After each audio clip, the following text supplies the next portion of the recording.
Good morning, everyone. Welcome to Odette Estates in the beautiful Stag's Leap district of the Napa Valley. We're here today to talk about the harvest of 2012. With us is John Rule, the president of the Napa Valley Grapegrowers and also the COO of Trefethen Family Vineyards. John Conover, our host today. Thanks, John. And the general manager and co-owner of this estate. Amy Warnock is the viticulturalist with Stagecoach Vineyards. And John Wilkinson, a director on the Napa Valley Grapegrowers Board, owner of Bin to Bottle, and also of Wilkinson Family Vineyards. We're going to have a panel discussion and conversation.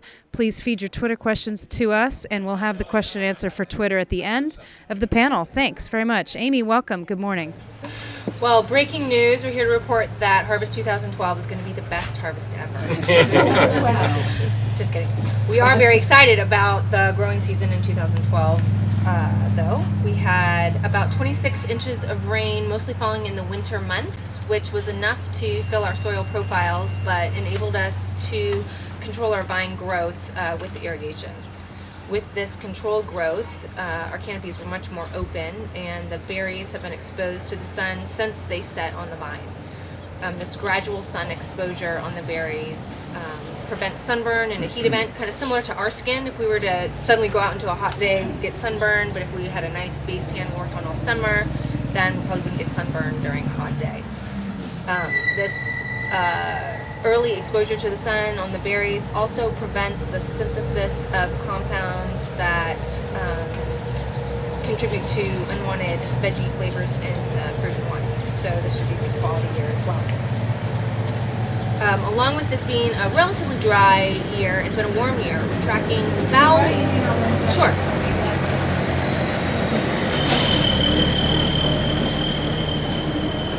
Yes, it's 2012 has been a warm season. John Rule's got some really good data comparing temperatures this year to other stellar vintages. Yeah, it's interesting. It's actually been warmer days and cooler nights, which I think makes for kind of a classic Napa Valley vintage. Those cooler nights are a real signature for our coastal growing environment. Certainly in the Central Valley they get warm days, but it stays so warm at night that the grapes basically ripen too quickly. They lose their acid and they don't build enough character. Here on the coast, staying cooler at night allows us to prolong the hang time, keep the grapes fresh, and allow the flavors to develop. Over the past few months, so June, July, and August, we had daytime temperatures on our ranch over 80 degrees every 5 out of 6 days. And we get down into the 40s at night every 2 out of 3 nights. So again, warm days, cool nights. Those numbers are very different than last year. Last year we actually had cooler days and warmer nights, which is kind of an interesting contrast. But again, warmer season, and the vines are definitely showing it. They seem more advanced, and the quality looks fantastic. Yeah, with these temperatures, we're tracking about 2 to 3 weeks ahead, phenologically ahead of cooler seasons. So bloom dates, veraison dates are ahead of previous years. And we're hoping that translates into earlier pick dates and a longer growing season. Pick dates that are determined by ripeness are always much preferred over pick dates that are determined by an impending rainstorm. Let's see. Crop loads are healthy in 2012. You guys seeing pretty healthy yields? We're close to target yields in all of our varietals, and thanks to warm temperatures during bloom, we actually have a substantial Malbec crop as well this year, which is a treat.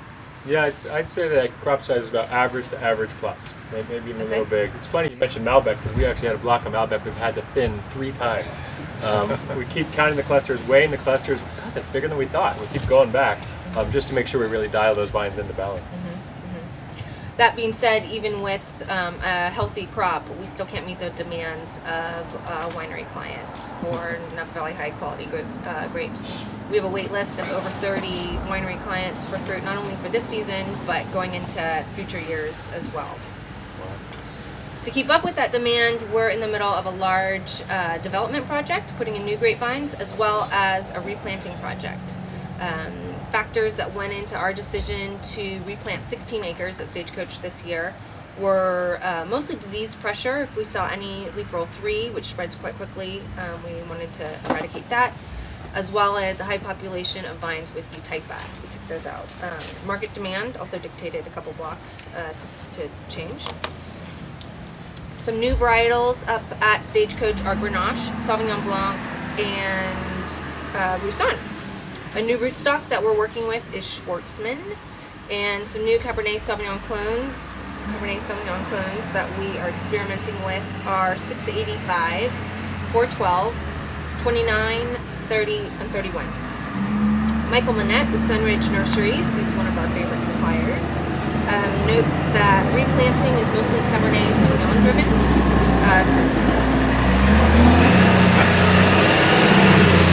Sound progress. Yes, we are it a is. working vineyard. I was going to say, the last time we all got together at Bud Break, we were seeing Round Pond put in a vineyard, and we had trucks and backhoes working. And this isn't staged. We are actually growing and building here in Napa. Yeah. Let's see. So Michael Manette clones that he's having quite a lot of demand of Cabernet Sauvignon are 4, 7, 169, as well as some of the Ontov clones 338, 412, and 15. He is seeing an increased demand for Merlot grapevines and a continued demand for Petit Verdot and Malbec vines. Something I thought was really interesting are his vine orders this year were 4 times where they were 5 years ago. So that really speaks to now's the time people are really reinvesting in their vineyards in the Napa Valley. There's a lot of buzz regarding mechanization in the vineyards. It has long been touted as a way to save on your farming costs, but skeptics worried that where efficiencies were gained, quality could be lost. However, new implements such as selective harvesters, which are these machine harvesters that go through the vineyard and pick only the berries that you program your quality parameters. They only pick the berries that meet your quality parameters. As well as some mechanical leaf pullers that can pull just in the leaf zone that you're looking for. These new implements are not only improving farming costs, efficiencies, but also wine quality. So we at Stagecoach look forward to doing some trials in 2013 to move forward with this. Have you guys started picking for still wines? We did. We've actually picked Sauvignon Blanc, a little bit from Calistoga, some from our Plumpjack estate, and this morning up just on Lodi Lane, just north of St. Helena. Okay. So just the beginning, just getting a taste of this year's harvest. Yeah. Great. Yeah. But so far so good. Great. Yeah. Great. We up in the hills at Stagecoach have not started yet. Again, saying we're tracking 2 to 3 weeks ahead of last year. Last year, our first harvest date was September 30th. So I'm patiently awaiting our winemakers' calls to schedule their Chardonnay and Zin picks probably next week. Yeah, our first pick last year was September 24th, and this year I think will be at least 2 weeks earlier. We're probably within the next week we'll get into our Chardonnay and our Pinot Noir. We have been picking for the past couple weeks actually for sparkling wine. We sell grapes to Mum Napa, and we've been picking for them almost daily, and that's going really well. Good, good. The previous years were cooler and a lot of work. However, we learned, both grape growers and winemakers, so many valuable lessons that we will take with us in each year going forward. In Napa Valley, each vintage is unique, and the wines from those vintages reflect the differences. And it's a common goal for grape growers and winemakers alike to express the best qualities in the fruit and wines from each year. So I wish you fellow grape growers, winemakers, and of course the wine drinkers the best of luck this harvest 2012. Thanks, Amy. Great. John, can you speak a little bit about this site and what you're up to here with your wonderful developments in the Stag's Leap District? Yeah, I welcome everybody to the new Odette estate. We wear hats like I think all three of us as both grape growers and winemakers, and it's always been a real exciting time to be involved in the wine industry in Napa Valley, but I think it's extra exciting now that there wasn't an optimism, but a real renewed optimism from the marketplace, from the real estate market in general, just really a bright outlook. I think this year is shaping up, and I'm not going to jinx it, going to be a great year in the Napa Valley. I'm a big Giants baseball fan. Anybody watched the game a couple of nights ago? I was about to turn off the TV in the 8th inning. They were just getting beaten by the Diamondbacks, and I think in the 10th inning there was a walk-on hit, and the Giants won the game. So we're not the grapes aren't in the barn per se, but I think it's looking pretty good now. This new estate, the Odette estate, we're believers in wine starts in the vineyards. I mean, you have to have great grapes to make great wines. And our other two properties, Plumpjack and Oakville and Cade up on Howe Mountain, were established to really reflect the terroir of those estate properties. And a little over a year ago, the Stelzner family came to us and said they were interested in selling their property, which we're out here in the middle of Stag's Leap AVA. Really a historic property in many ways. Dick was an artist that kind of got into agriculture, that kind of got into the grape growing business, and then ultimately into the winemaking business, which I think is a common theme up here. Very few people kind of have this plan to get involved in grape growing or winemaking, and that is changing. But he was really a forward-thinking kind of guy. This property here, planted in 1963, was the second vineyard planted in the Stag's Leap AVA. Nathan Fay Vineyard right next door was number one, and Dick was number two. And when we started meeting with Dick and his family, they wanted to make sure that his tradition was carried on in making great Stag's Leap winery, Stag's Leap Wine District wines, and reflecting the terroir of the property. So it really aligned our philosophies and what we wanted to do, and feel very lucky and fortunate and blessed to acquire this property. You know, all of the vineyards in Napa Valley are truly exceptional, and I think this is one of the special vineyards within in Napa Valley, and really a new era for us. We grow here on the property everything from the Bordeaux varietals to Merlot that was sourced from Italy to Pinotage. So our goal this year is to make grapes and wines ultimately from every block on the property and see what we come up with. But really excited about 40-acre property. We'll ultimately make about 10,000 cases of wine and have a great winemaking team and vineyard manager in Dave Perio. So an exciting year for us here at Odette Estate. When we started looking about a year ago, the real estate market was very different than it is today. A lot of people that were interested in leaving the industry, and I saw a report from Silicon Valley Bank, who's about 4 or 5 years ago said that 50% of vineyards and wineries will change hands in the next 10 years due to generational changes, people that just want to do something different. And we're starting to see that happen slowly but surely. And now with the economy improving, the banks loosening up a little bit with money, we're starting to see more real estate activity up here that wasn't here a year ago. We're getting inquiries from all around the world, a lot more from Asia than Europe in the past. But again, people realize that Napa is special. There's a fixed amount of real estate here, a little under 50,000 planted acres of grapes, and they're not making more Napa Valley. So people see it's a great place to get involved in the industry, park resources here in the valley in terms of the real estate component. And again, a renewed optimism in investing in Napa Valley today and in the future. When we acquired the property, had 5 acres that was fallow, and again with this increased demand, we're in the process of replanting that. I think that is the indication of the health of the industry and the viewpoint from the grower standpoint. There was acreage fallow here in Napa Valley, and now the 30 people lined up to buy your fruit is a more common story here. I think the grape growers in Napa Valley are in a great position to be good partners with wineries in the long haul, because it isn't a year by year. We're sinking deep roots here into the valley like most growers have, and look at strategically to partner with long-term strategic partners. But yeah, lots of planning going on. We had to almost beg for plant material to replant our 5 acres here in the spring. So again, an exciting time. Looking back at the last 2 vintages, which we're going to try some wines that we made at our 3 estates here, the 11 is very different. I was around in the 1998 vintage, which had its own set of challenges, and just the way that people approach grape growing and winemaking has changed just so radically since then, where I think we're much more proactive in the vineyards.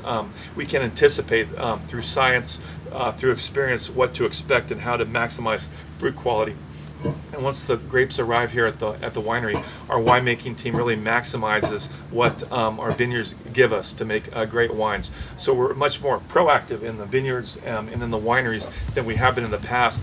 And hence, I don't think there will be the peaks and valleys maybe that we saw in the past. The wines every year are really solid here in the Napa Valley, and the grapes obviously are very solid. And through, again, business discipline, viticultural discipline, discipline in the wineries, that we can year in and year out really deliver a real high quality crop of grapes and ultimately a great bottle of wine to the end consumers. So lots changed in a relatively short period of time. Because we have to keep in mind that we're in really at the end of generation 1 here in Napa Valley, going into generation 2, where our friends in the old world have had probably 6 or 8 generations head start. That's really amazing what we've done in the vineyards in one cycling here. So very optimistic for this year and the future. Yeah, I kind of want to follow up on that optimism. I mean, I think you're hearing a lot of optimism here, and it's very real. If we look at just the short-term indicators right now, we see that we're enjoying a beautiful growing season. We see that wine sales are strong, that definitely has translated into demand for grapes. But if we step back and look at the bigger picture, as John mentioned, we're at a time of change here, a time of evolution in Napa, a time of growth, and it's a really exciting time because what I'm seeing is really the commitment, the doubling down on quality. That really is what has defined Napa for many years, and that's what's going to continue to define us going forward. And I can see that both in these wineries and vineyards that change hands. The people that we're attracting, new people to the business, are coming in because they want to make amazing wine and they know that they need to grow amazing grapes. And I can see it in the vineyards. Our vineyards are going through that generational change as well as we're going through a replanting period.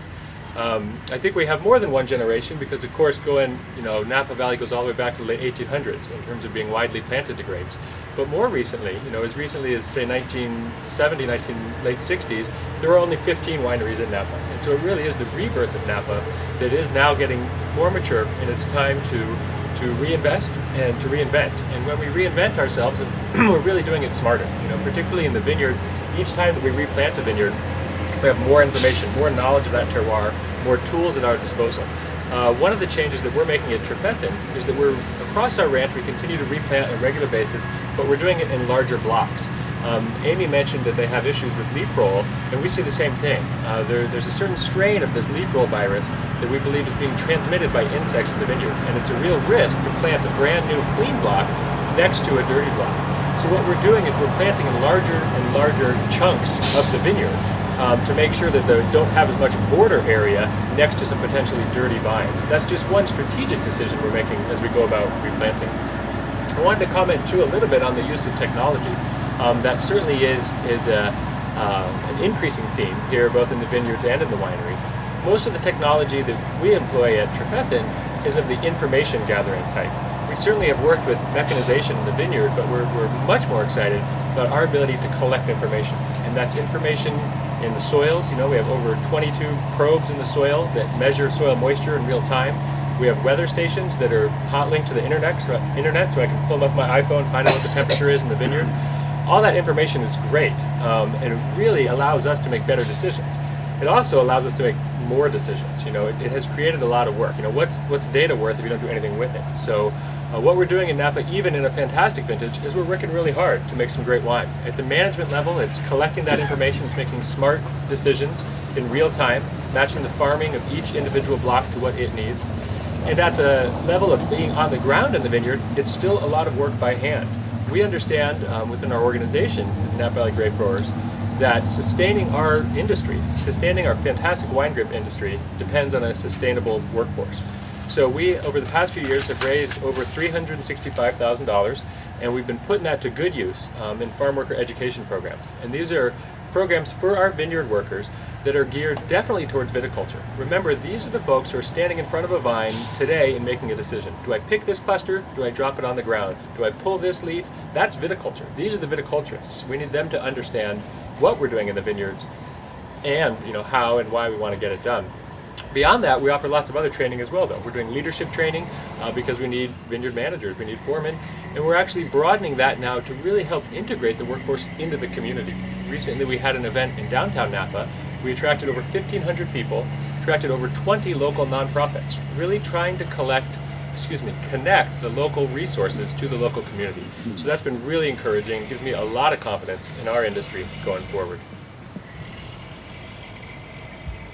Well, there's lots of good news. It is. It's funny. I think back to my macroeconomics professor in college. I want to say Professor Kaplan, and he used to do this funny things with his arms about supply and demand.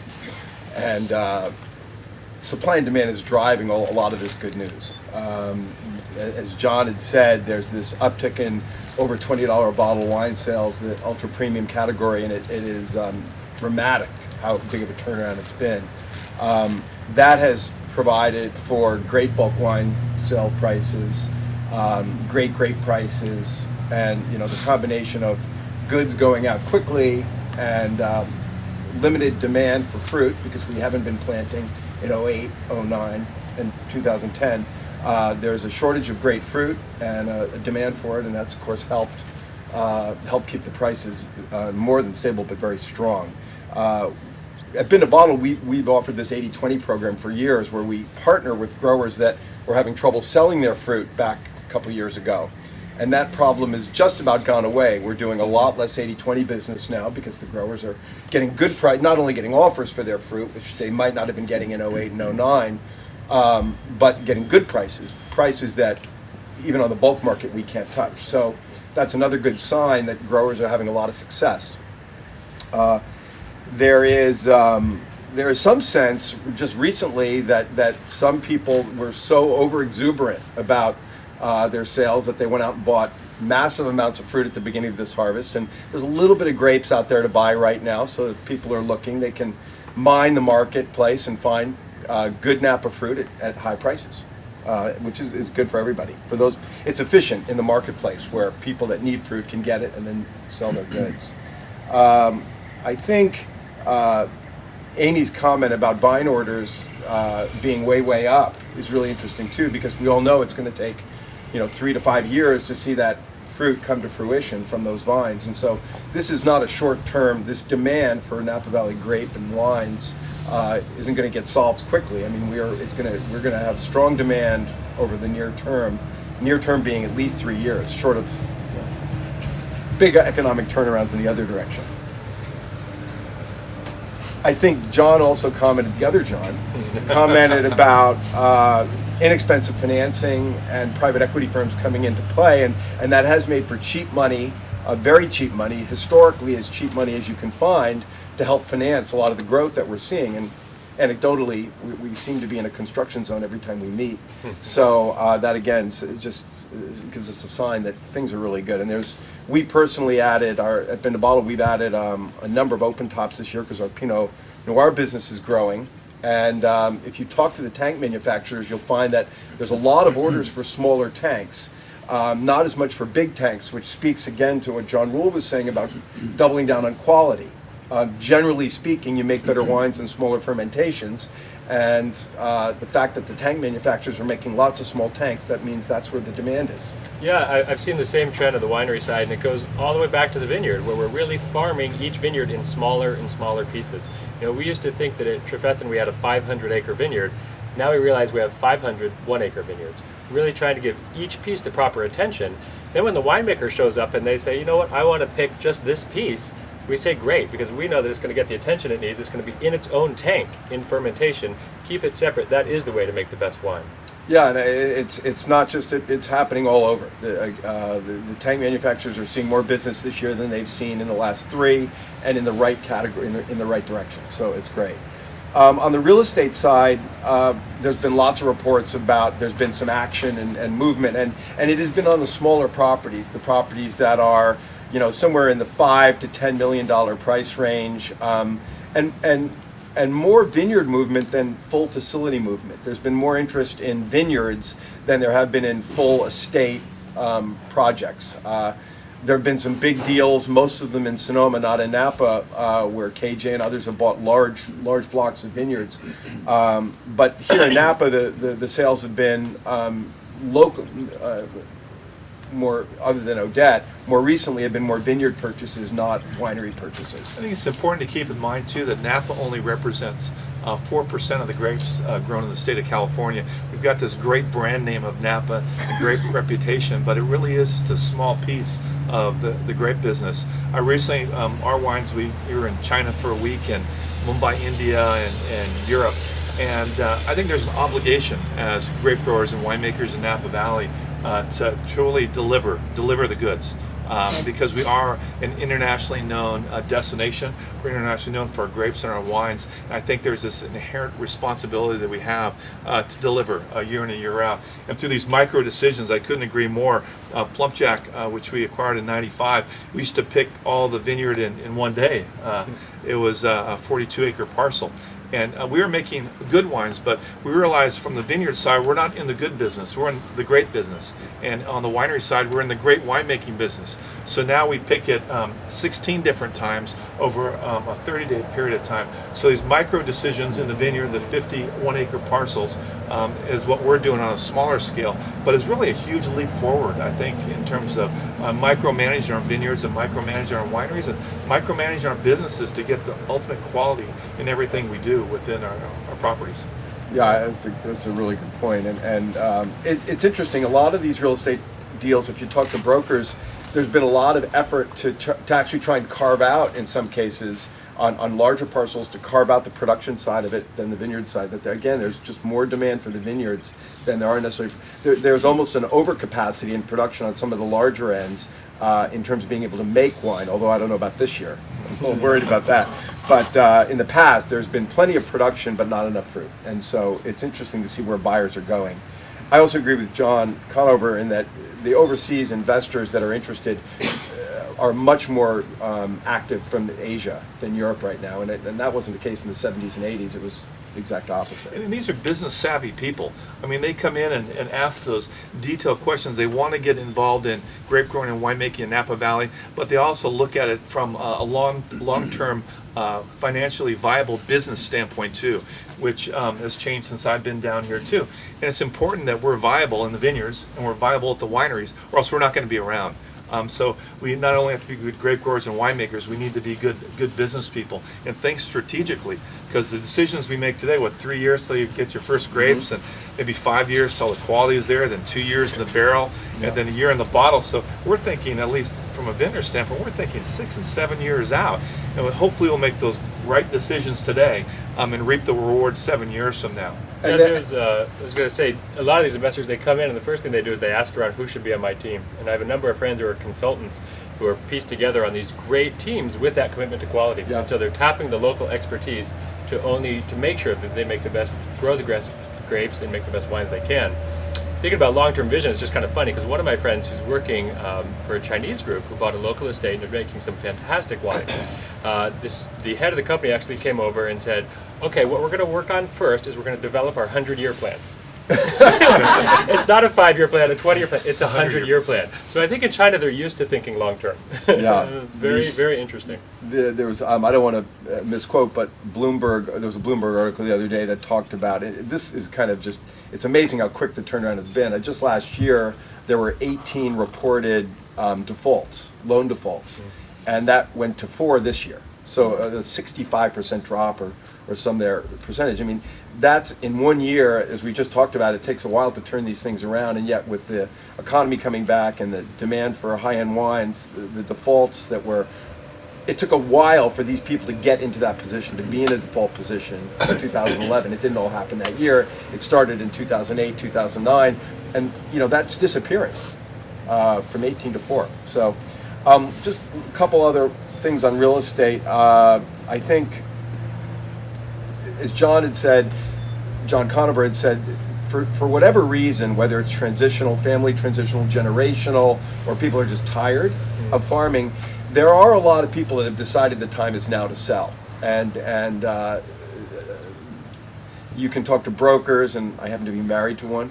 And from the stories that I keep hearing, is the people that had been considering selling are really starting to think about flipping the switch. And I think we're going to see more transactions in the next 2 years, particularly in the smaller winery and vineyard projects in quality lands. So I think that's something to be looking forward to in the next couple of years.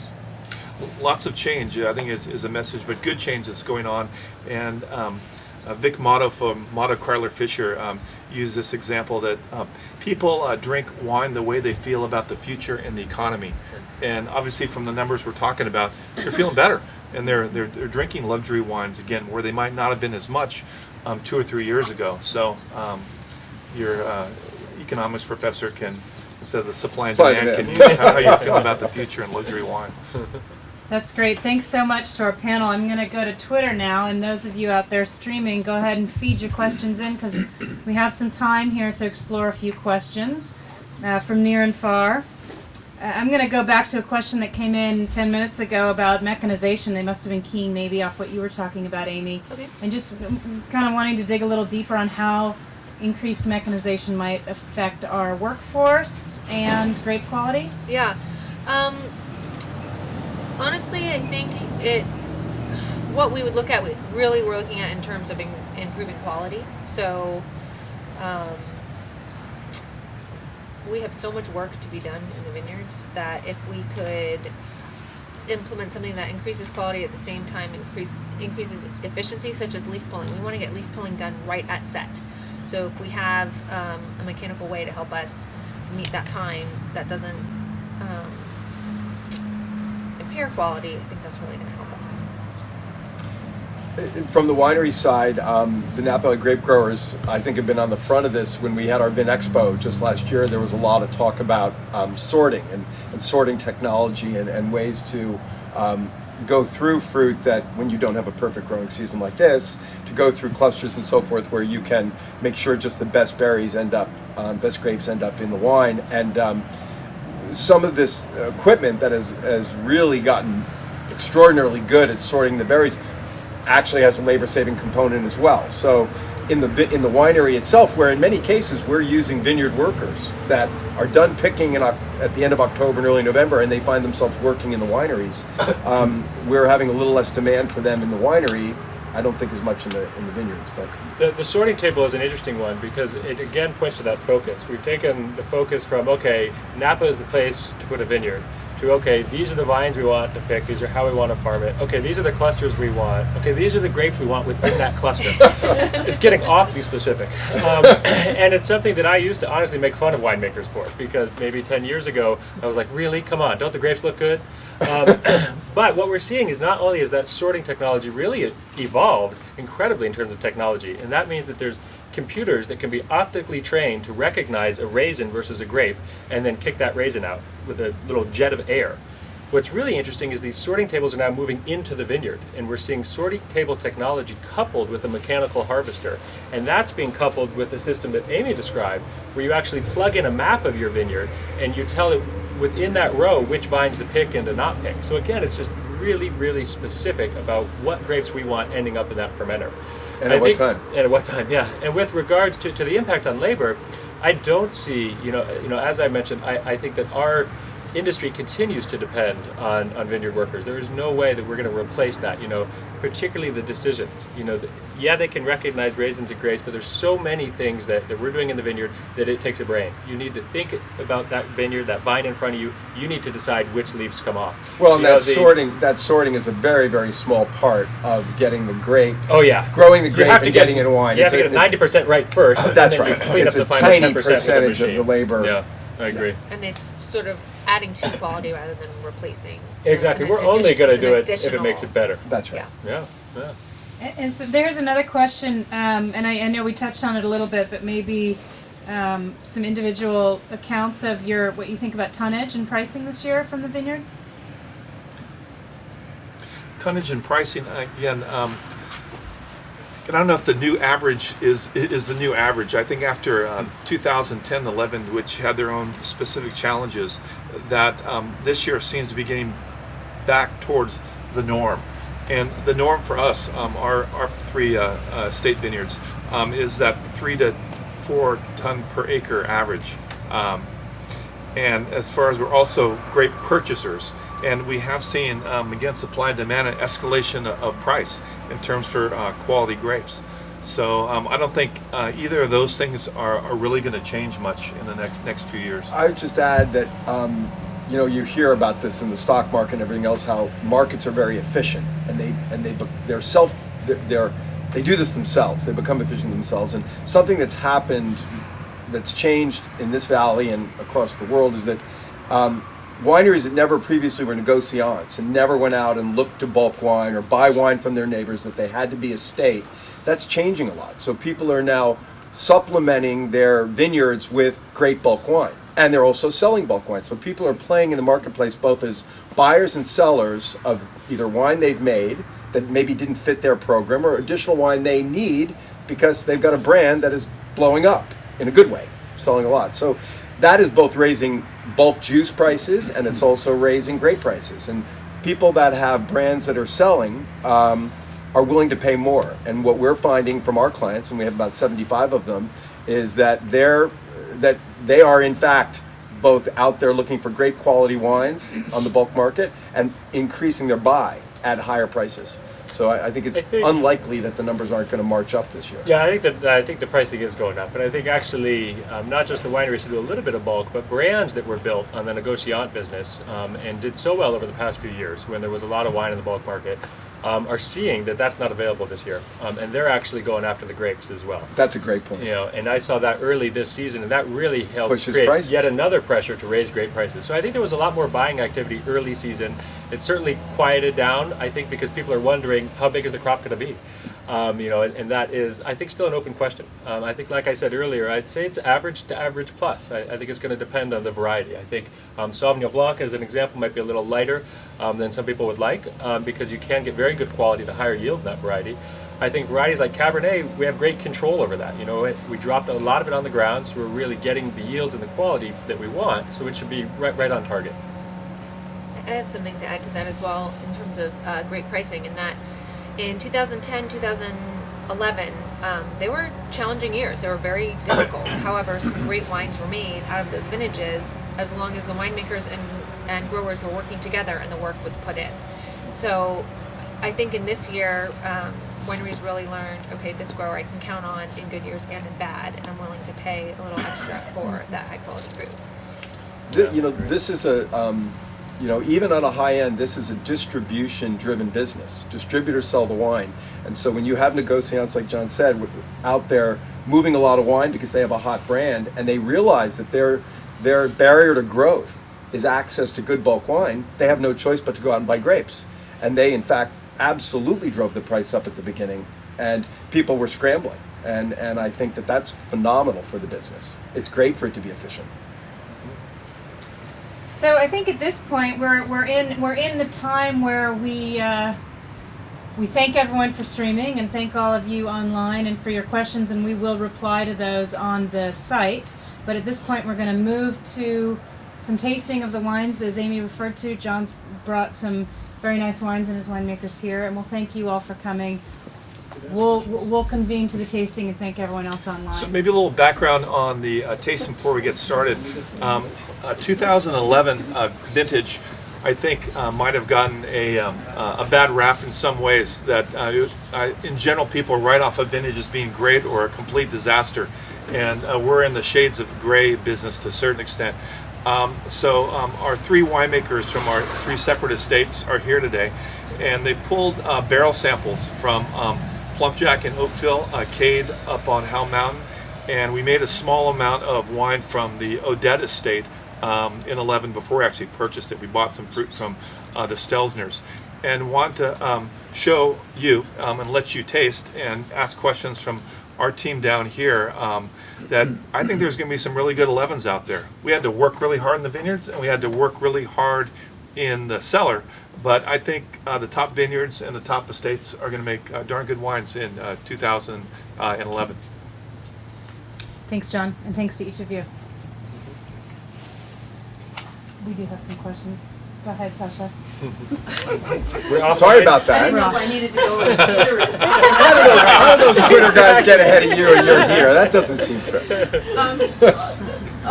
All the rumblings that we've been hearing about a potential labor shortage, how is that playing out as people starting to really move into harvest there? Are you Seems like it quieted down. I think what was happening in the spring is there was kind of a coincidence of there being a lot of work that needed to be done in the vineyard with a warmer June. And I was just looking at June temperatures last year. First couple days of June last year, not only did we get some rain, but temperatures were in the 60s. You know, high temperatures in the 60s, then the 70s. Not until the middle of the month did it warm up. It was easier to keep up with the vines.